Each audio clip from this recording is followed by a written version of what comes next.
A celebration to end the school year ends in handcuffs outside the school. ICE agents arrested 2 adults and alleges one man refused commands, resisted arrest, dragged an officer, and ran onto the grounds of the school. Our Stephanie Douglas is live on your corner outside Commodore John Rodgers Elementary Middle School in Southeast Baltimore.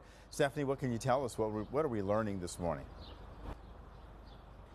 Well, Tim, Amy, it was just yesterday that friends and family were gathered celebrating their kids at a preschool graduation when ICE officers arrested 2 adults right outside here of Commodore John Rodgers School. Now, this is the video that's been sparking outrage from the community, city, and state leaders.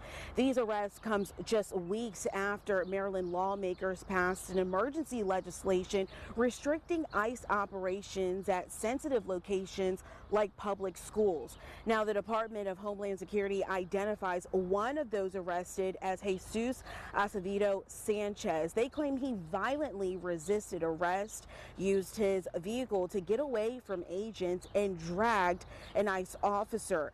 DHS also says that Acevedo Sanchez in April previously struck an ICE vehicle and drove off.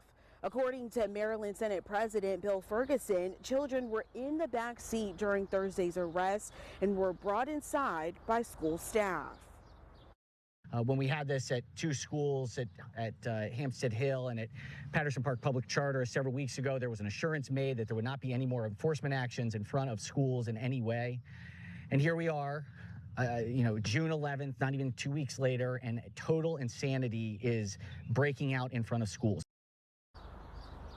Now, Baltimore City Mayor Brandon Scott released a statement saying in part that, quote, the presence of ICE has not made our city any safer and, in fact, has led to greater fear and anxiety, especially from our immigrant neighbors, end quote. Now, we're told that the children have been released to the custody of family. Meantime, Acevedo Sanchez is currently facing federal charges for resisting an officer, while a second person has been charged and arrested for assaulting federal agents. Reporting live outside of Commodore John Rodgers School, I'm Stephanie Douglas for WJZ.